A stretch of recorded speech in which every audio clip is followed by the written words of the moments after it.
So with that, I'd like to introduce the two speakers. The first person to speak will be Rick Hutton, and Rick is a supervising engineer in the water and wastewater planning group at GRU.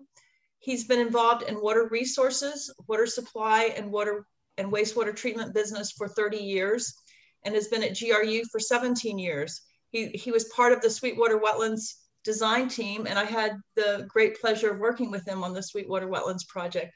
And he was born in Central Florida and has lived in Florida most of his life and enjoys the outdoors and the wonderful rivers, springs, and beaches of Florida. Rick will be a part of the team managing the design and construction of this new groundwater recharge wetland. So he will be our first speaker, and he will be followed by Kristen Sealey. Would you like me to go ahead and introduce you now, Kristen, or do you want me to wait till you come up? Do you have maybe just go ahead and introduce me now, and then when Rick, we can just roll on into the, my part during the presentation. Okay. So Kristen Sealey will be our second speaker, and she is a utility engineer at GRU in the Water and Wastewater Planning Department. She has 15 years of experience with constructed wetlands and is the project manager for this groundwater wetland park. Kristen was first introduced to the concept of treatment wetlands at a small technical college in Ohio, which was the catalyst that started her career in environmental engineering. During that time, she took an ornithology class that exposed her to bird watching, which she still enjoys doing today. So with that, I'll turn the talk over first to Rick Hutton, who will be talking about this new treatment wetland. Rick? Thank you so much, Debbie. Let's see, I guess, Kristen, are you going to do the slides? You'll have to allow, Kristen to do the screen sharing. So I'm going to start us out, and I'm going to do the first few slides, and I'm going to hand it off to Kristen. So I'm going to kind of give you a little bit of background on our project and what we're doing here. And we had the pleasure of presenting this to the Audubon board maybe a month or two ago. And I think you guys expressed a lot of excitement in it. So we were very excited to present to the group as a whole. And this is a project that ultimately we're going to want some participation from Audubon in. So go ahead and switch to the next slide. Okay, so part of what's driving this is, as you all know, of course, we live in an area where we're blessed with lots of beautiful rivers and springs, and along with that, we have the obligation to protect and minimize our environmental footprint and how we impact those water bodies. So, as you know, GRU is in the water business. So what that means is we pump water out of the ground, we send it to our customers, provide them clean, safe drinking water. They return that water to us in the form of wastewater. We treat that water to very high standards, and then we reuse that water. So in terms of trying to minimize our environmental footprint, we try to be pretty strategic about how our customers use water and what we do with that water to reuse it. So of course, in order to protect our resources and extend our water supply, one of the important things, of course, is water conservation. So of course, we are very involved in helping our customers conserve water. There's a lot of great work being done by a lot of folks, Alachua County, water management districts, a lot of individuals like you all helping to conserve water.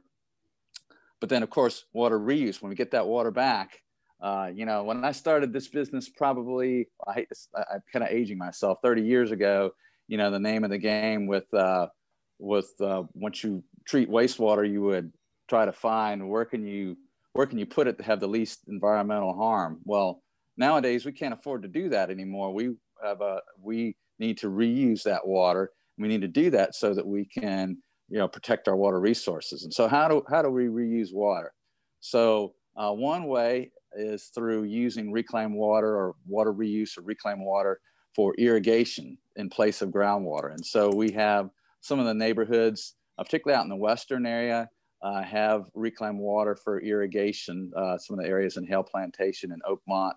So that's one way we reuse water.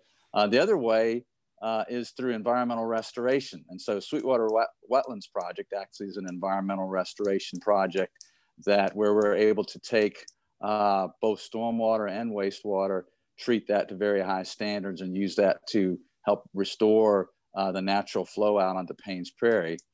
And then the last way we reuse water is through aquifer recharge, which that's what this project is all about. So I'm going to talk about that in a little more detail. So next slide, please. So I think you all are all probably familiar with Sweetwater Wetlands Park. It's one of our flagship projects. And as I mentioned, that is a project where, it essentially receives all of the flow from Sweetwater Branch, which includes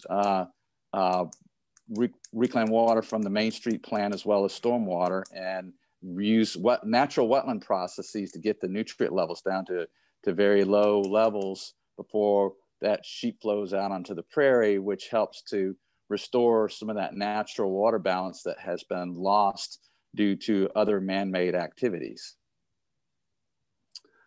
Next slide, please. So I want to talk a little bit more about what is a groundwater recharge wetland. And so what a groundwater recharge wetland is, it's basically where you would construct a man-made wetland in an area where the water will percolate into the aquifer. Now, like most natural wetlands are going to be in areas where you have clay layers underground that prevent water from percolating into the aquifer and then hold water in the wetlands. So in our case, we're going to construct a wetland in an area where the water perks vertically. And so what we're doing, though, is by doing that, we can use these natural wetlands to take that water, which is already very high quality water, but to get additional enhancement of that water to reduce nutrients to very low levels. And then as we're doing that, the water is percolating vertically into the aquifer. And some of we've done several different demonstration projects using these groundwater recharge wetlands. I think, Debbie, we started doing this back in like 2007, 2008, I think. And it was something that actually Bob Knight had come to us, and it was something that he was promoting to do in Lake City at the time. And we had sort of an optimal sort of setup where location where we had a water feature that could be converted into one of these wetlands. And so we actually kind of pioneered these recharge wetlands. And one of the things that we found is that we're already putting water in that meets primary and secondary drinking water standards. But what we find is through these natural wetland processes, we're able to get the nitrogen levels in particular. And as you all, I think, know, nitrogen nitrate is kind of one of the constituent that's a primary concern regarding the springs. We're able to get those nitrogen levels down to really, really low levels through these natural processes. So we've have several of these projects that we've done on a smaller scale that we've gotten really great results from, and we're able to simultaneously recharge the aquifer, replenishing the aquifer with clean water, and doing it with water that has really low nutrient levels. So next slide, please, Kristen. So this is a couple of photos of some projects that we have right now. The Kanapaha Middle School, actually both of those are from the Kanapaha Middle School. And that is an area, of course, you can you can go there and see these wetlands. They're visible from the parking lot, but the one on the left was a stormwater pond that we converted into a recharge wetland. So that's about a 1 acre wetland site. And the one on the right is also located at the middle school. Next slide, please. So these wetlands, like other natural wetlands, they can be designed to provide habitat. We get a lot of bird life at these recharge wetlands. All of those are pictures that were taken at that Kanapaha Middle School wetland. Next slide, please. So this is the project. So as I said, we kind of started doing this since we started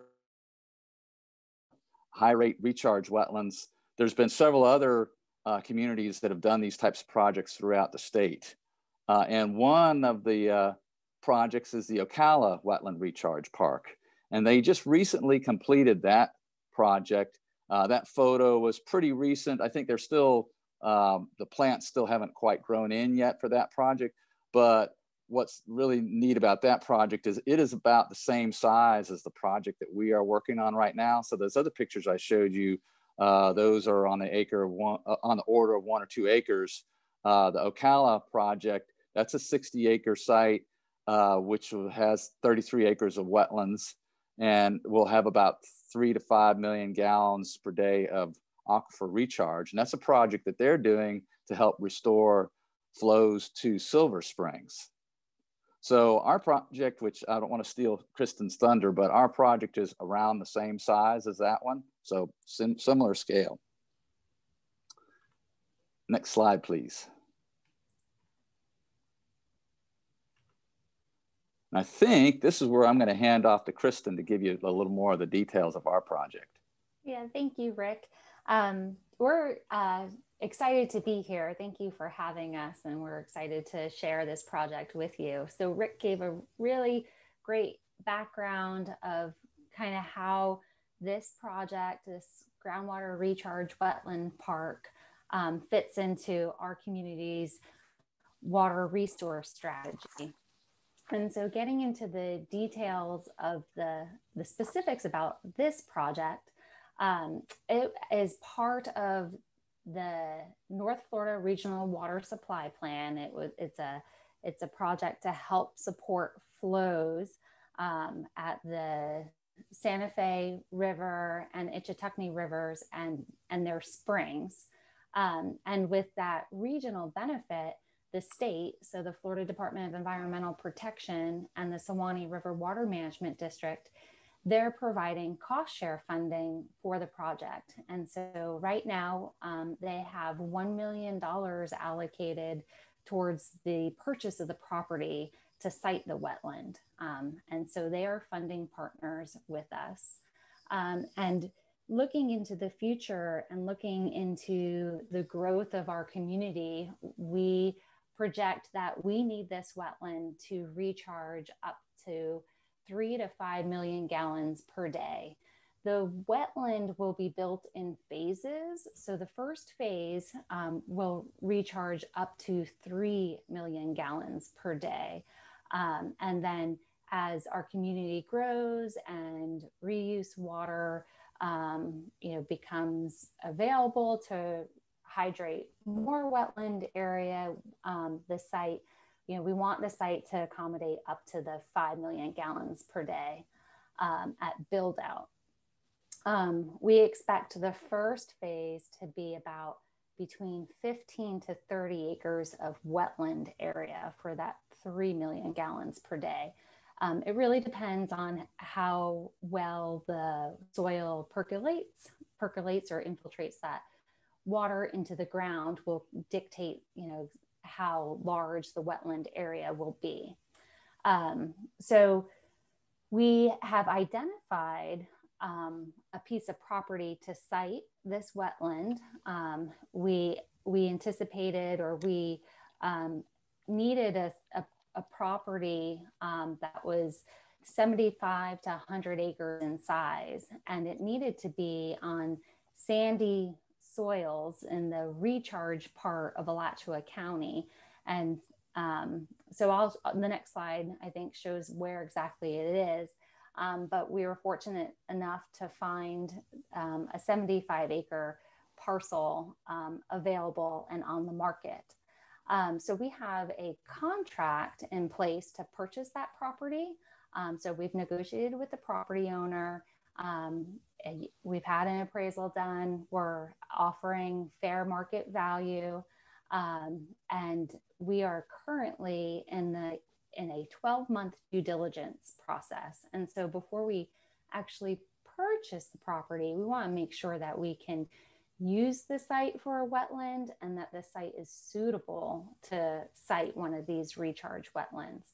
And so we're, probably 9 months into the due diligence period. We've completed the geotechnical investigation. We wanted to make sure that the soils were, would provide the perk rate, that infiltration rate into the ground that we're looking for. So those sandy soils. And we also wanted to make sure that there wasn't big voids under the site. You know, Western Alachua County is known to have some sinkholes. And so we wanted to make sure that, you know, there weren't an overabundance of sinkhole potential on the site. And so we did a very comprehensive geotech investigation in the site, and the results are really promising. You know, it has the sandy soils that we're looking for, and we did not find an overabundance of sinkhole activity. In fact, we found very little of sinkhole activity, which was very encouraging, because on this side of Alachua County, there can be, depending where you're at, some activity. And then the other thing we wanted to do as far as the due diligence was get our zoning approval. So the property that we're looking at, the 75 acres, is zoned for agricultural use. And our use will be a utility use. And so we have to get a special use permit from the county to site the wetland. And so we want to get that special use permit before we purchase the property, just so that we know we can build that wetland there. And so I'm sure you all have been wondering, well, where is this wetland going to be located? And so this is a site map of the 75 acres. In the bottom right, you can see it can give you your bearings exactly where the project is. So it's along Parker Road. It's, you know, kind of southeast of town of Tioga, the Jonesville area, and west of Hale Plantation.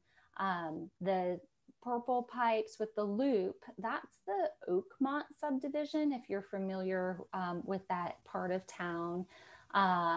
Let's see, what else would be good landmarks? The Queen of Peace, I think this is Queen of Peace here.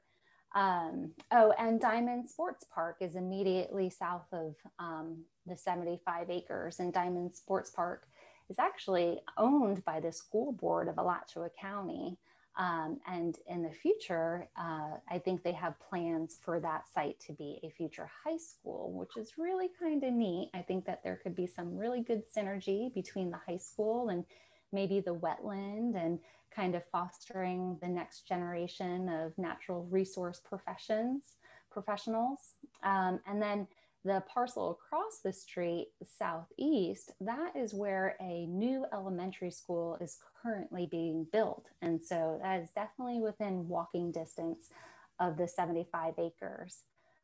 It's in a residential area. And, you know, what we found looking at maps is that there's not a lot of nature parks. There's parks in this area, but not many nature parks. So we'll give this side of town a really nice local place where they can go and visit this wetland and get immersed into the environment.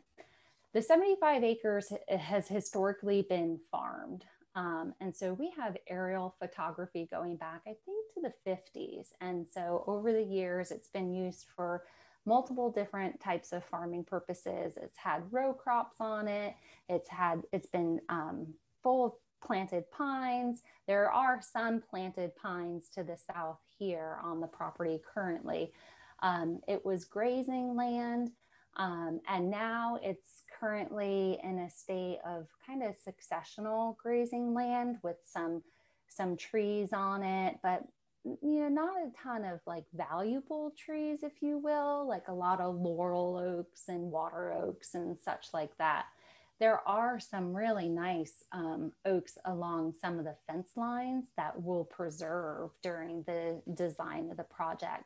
And there are a few nice trees within the park that we intend on accessing or evaluating during the design process, and trying to design and leave some of those more valuable trees there, and create interest and create some natural shade for visitors to the parks and that type of thing. So let's see if I wanted to touch on anything else. I think I'll go to the next slide. So here, this is a rendering of what the wetland park might look like. And so we're very early on. We don't have a design team, but going through this process and doing, talking about it to folks, to, members of the public and to the community and to the neighbors, we wanted to give at least an idea of what is it that we're proposing to build. And so this gives you an idea of what it might look like. This does not account for, the different trees that are on the site. It also doesn't account for the geotech. It's that has been done and that will be done. So the actual layout of the site will most likely be different, but it does give you an idea of kind of like how large the cells are going to be, how much area will be covered by wetland. It kind of shows the berms, and that there'll be walking berms, and we'll have some, I anticipate we'll have some boardwalks. There's opportunity to incorporate other benefits into the wetland to help enhance the experience for wildlife. Well, the experience or the habitat for wildlife and the experience for the human visitors that go to the park. And so, those are things that, we fully intend for the design process, especially as we're going into the conceptual design. We really want community stakeholders involved in collaboration, and we hope that Audubon will participate in those design discussions and kind of throwing spaghetti on the wall and seeing what sticks as far as incorporating different wants into the design. The picture here kind of shows these yellow and purple flowers. We thought, wow, I wonder if there's an opportunity kind of, it is in an upland area. Maybe we can create some type of pollinator habitat in addition to the wetland plants and flowering plants that are going to be there. Let's see. I think that's it for there. This is another rendering that that we had done, and it just kind of gives an in-park view of what the wetland might feel like when you go and visit. The Sweetwater Wetlands Park and also Ocala's Recharge Park both receive stormwater, and stormwaters can be pretty flashy. And so the berms need to be kind of high and very well, I don't want to say engineered, but almost industrial because of that volume of stormwater that can come through. With these recharge wetlands or the recharge wetlands that we're proposing to build, they won't be receiving stormwater other than the water that falls on top of it. And so the berms can be a little bit lower, a little bit more. I think we can use the terrain of the site a little bit more to make it kind of interesting. There is a little bit of elevation to the site. And so it would be, I think it would be kind of neat to incorporate that elevation to make, interesting wetland cells and also kind of an interesting experience as you walk the paths and stuff, going from a lower elevation up to a slight hill for Florida into like a more upland area. So this just gives an idea of what it might feel like. And then the schedule. So we anticipate closing on the property in early calendar year 2021. And then from there, we want to solicit a design and construction firm and have the two of them work together as a team with us to put together the conceptual design, go through permitting, and also do construction. With that team is where we really want that collaboration with our community partners, and for us to, start with that collaboration all the way from the conceptual design up through, further along into the design and construction of the project. So that will happen in 2021, and then we anticipate starting design design and permitting in the later half of 2021. And then construction starting in 2022, and then wrapping up in 2023, and being open to the public in year 2024. So that's the schedule. And so what's next for the project? What's coming up on the very near future? So November 18th, we go in front of the Alachua County Planning Commission for them to hear the project. And so we would love, if you like the project and you are interested in it going forward, we would love for you to attend that Planning Commission meeting and, express your interest in the project and your support for the project. We don't know if that's going to be in person or if it's going to be virtual, but we can provide the information to Debbie or Michael or Emily to distribute to the members. So that's November 18th. And then in December, we'll go in front of the Board of County Commissioners for them to hear the project. And they're the ones that give the final approval for that special use permit. And so with a special use permit, we would go in front of GRU's board, the city of Gainesville, for permission to purchase the property. So we need approval from city commission to execute that purchase. And then in February, we would close on the property. And then shortly thereafter, we would have a solicitation for a design build team in spring or summer of 2021. And with that design build team, the way that that's set up, things go pretty quick. And so I would imagine we would have stakeholder workshops probably in summer 2021 to start the conceptual design and figuring out, what is this really going to look like?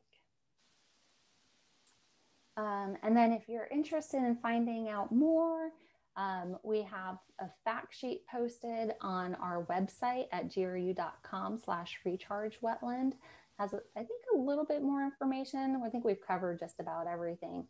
Or you're welcome to email me or Rick with any questions as well. And so that gives, I think that's our overview of the project. I'm gonna actually go back up to the rendering because I think that's a really pretty place to rest on, and then we can go ahead and take some questions.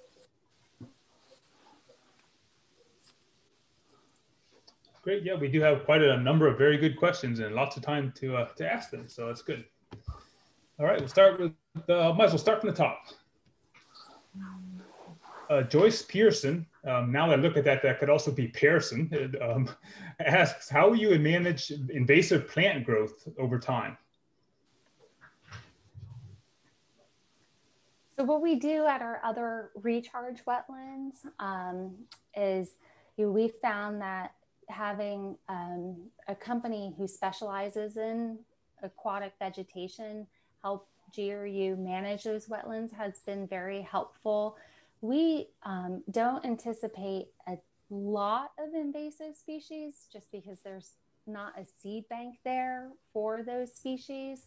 Unlike, sometimes in natural wetlands, there's a seed bank. And so it's really hard to kind of get those under control. And so from the get-go, we would have this management company help us with minimizing any of those invasive species. We know we will get some because the birds will bring them on their feet and everything like that. And so what that company does is they go into the wetlands and they'll either hand pull or sometimes use spot herbicide application that, the herbicides are approved for aquatic use, and it's very specific for, the time of year and the type of plant that they're using, targeting.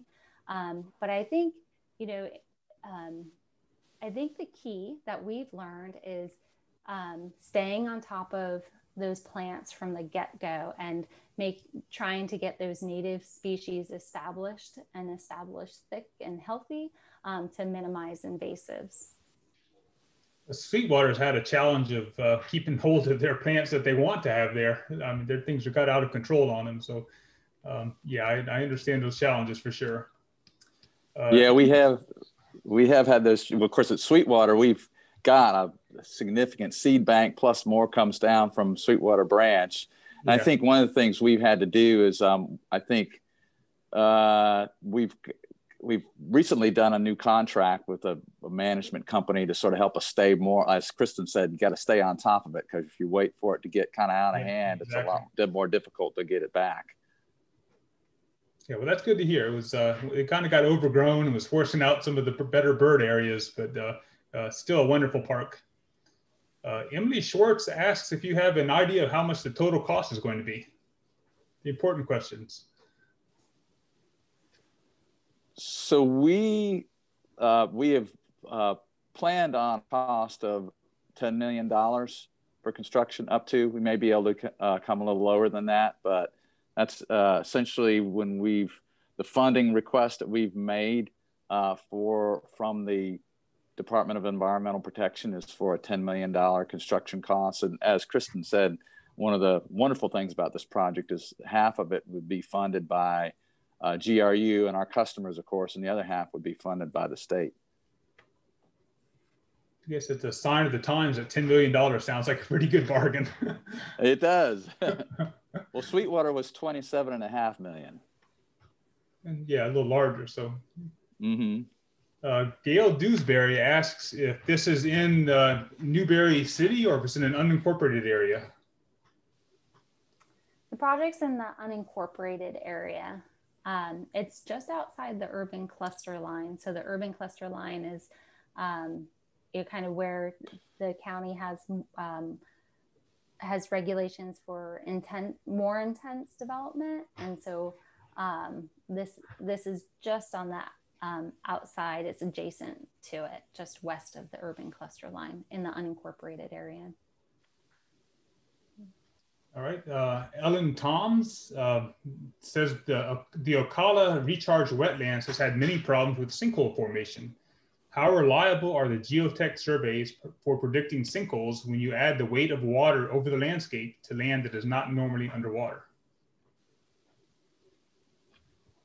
Rick, I'll let you take this one. Oh, okay. Well, that's a really good question. And so, one of the things and we've had experience with operating some of our other recharge wetlands, and you do get sinkholes that open up periodically. And that is sort of part of the operation of one of these things. And in fact, stormwater basins, there's a number of stormwater basins, as you know, in Alachua County, and some of them have sinkholes that periodically open up. One of the things that we were looking for when we did the geotechnical investigations, we wanted to make sure there wasn't any like large caverns or things, so that we would have like a catastrophic type sinkhole. Of course, we're very sensitive to that given the most recent things we've experienced here in Gainesville.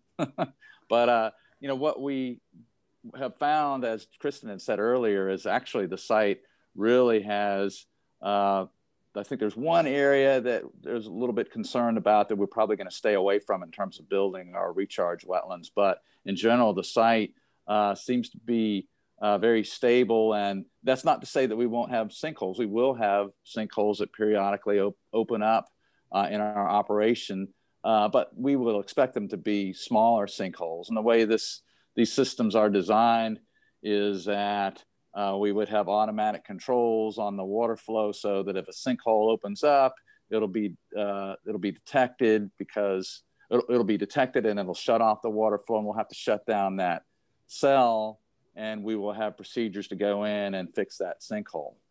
So we don't see that as being a major problem for the wetlands. All right, and Laura Berkelman asks if your plans include a full service park with restrooms and an education center. And I would also add to that, one thing not on your layout there are parking. So what do you anticipate for parking? Yeah, I think we need more parking. I think we need. Yeah, we do. They missed that in the rendering, didn't they? It's a pretty small footprint for the parking lot, and I think we need to accommodate buses and such for school trips and things like that. And as far as the bathrooms, I anticipate we'll have bathrooms, but really all of that is going to be flushed out during the design phase of the project. But I do anticipate that we'll have running water and restrooms. And, you know, one of the things we can do is we can design it so that way in the future we can build things. And so we can kind of think big. And even if we don't have the money right now to do like an education center, but we feel like it's going to be a huge asset for the park and our community, we can build it so that way it can support that education center in the future when money does become available. Very good. And that's the end of the chat questions, but I have a question along more of the technical lines. Not really my area of expertise, but in Sweetwater, they're releasing water from one end and then it's flowing gradually towards the other end into Paynes Prairie, if my understanding is correctly. Here you have a series of smaller ponds and water area. Are you injecting water in multiple areas, or do you have a set flow path between the ponds? So we're designing it so that way we have as much flexibility as possible. And so we'll have piping that goes, you know, that will be underground, so that way we can deliver water to each individual cell. The wetland cells will be, we're thinking between 3 to 5 acres in size. So that way, if for some reason we need to shut down a cell, we still have multiple other cells to continue operating the wetland system. And so when you look at it, it may not look like 3 to 5 acres. There might be a way to design it so that way it looks like, oh, it looks like a 15-acre cell. But yeah, I think I was fooled by your rendering. Yeah, and so, so we'll have the ability to control each one of those cells individually, but we'll also design it so that way, if we want, we can flow the cells in series. So that way it would go from one cell to another to another. And some of that is going to be determined during the design and the infiltration rates of each one of those cells. What we found is at some of our other sites, you know, the geology is kind of variable, definitely variable. On the western side of town, there's pockets of clay, there's pockets of sand.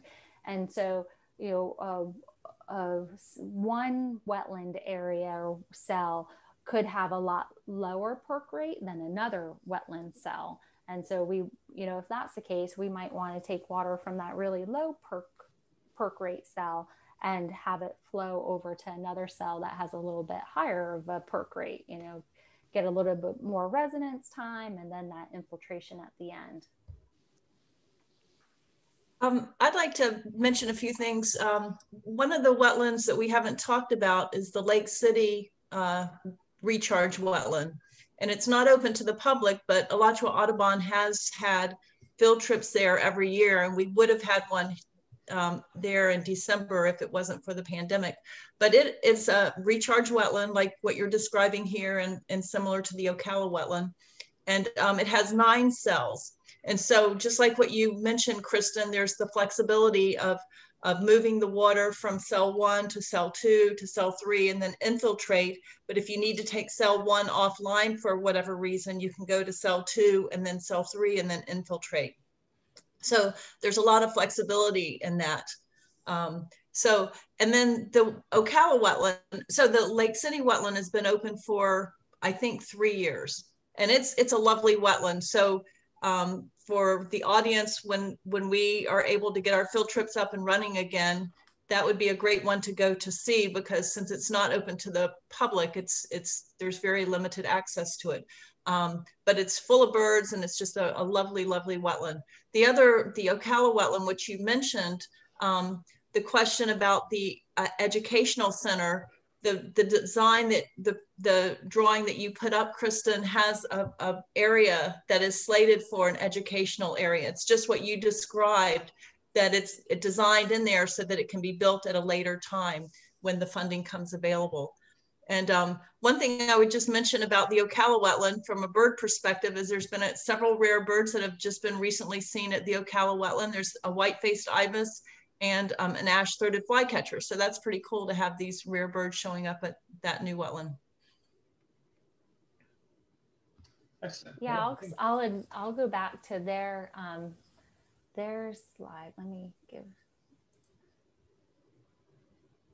So they have, this is their wetland, and then this is the area, if you can see where I'm pointing, that Debbie was talking about for the education center. And this little guy is their mascot. I thought it might be fun for our wetland to kind of see which birds come and visit or what type of wildlife, and then we can base the mascot off of that. Well, I thought it was pretty interesting.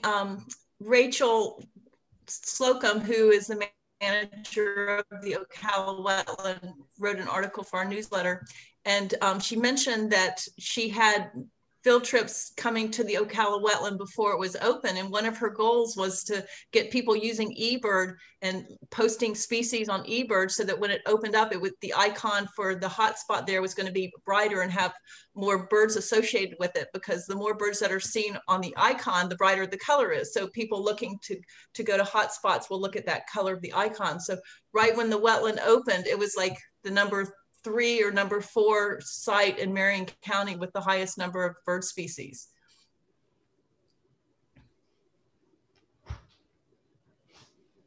That was a good idea.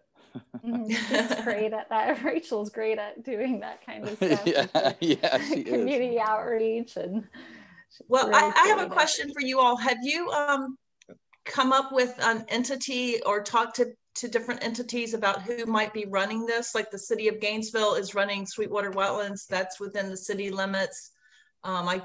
This is not, I don't think is in the city limits. Do you have a plan for that, or is that just going to evolve as the design evolves? And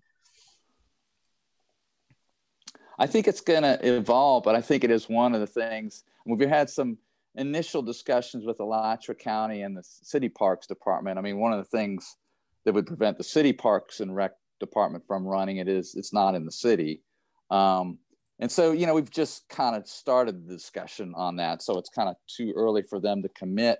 But one of the things that we are going to be asking our city commission and county commission to talk about is who might be a partner that would operate the park. And so I think that some of that discussion is going to need to be at the city and county commission level, because obviously somebody would have to budget for it. So I think, yeah, I mean, we're hopeful that we could get somebody, you know, get it decided who's, if it's possible for one of them to partner with us, get them to partner with us early on and be part of the design process, because it will be important, you know, who's ever going to operate the public access part of it, for them to, you know, at a minimum have input into the design. It would be even more wonderful if you could have a partner that actually, you know, helps fund some of the construction of, you know, at least some of the public access facilities, and work with us on, you know, getting some of the grants. As you know, Debbie, there's a number of the recreational trails programs. You know, there may be some opportunities to kind of leverage some state and maybe federal grants to help pay for some of the public use facilities. Yes, that's right. And I could envision Alachua Audubon having regular bird walks like we do at Sweetwater. They're shut down right now, but for the last 3 years, we've been leading Wednesday bird walks at Sweetwater every Wednesday morning between September and May. And so maybe Audubon can do a program like that at this new wetland, and even incorporate maybe school classes after school or something as a program for that project. That sounds awesome.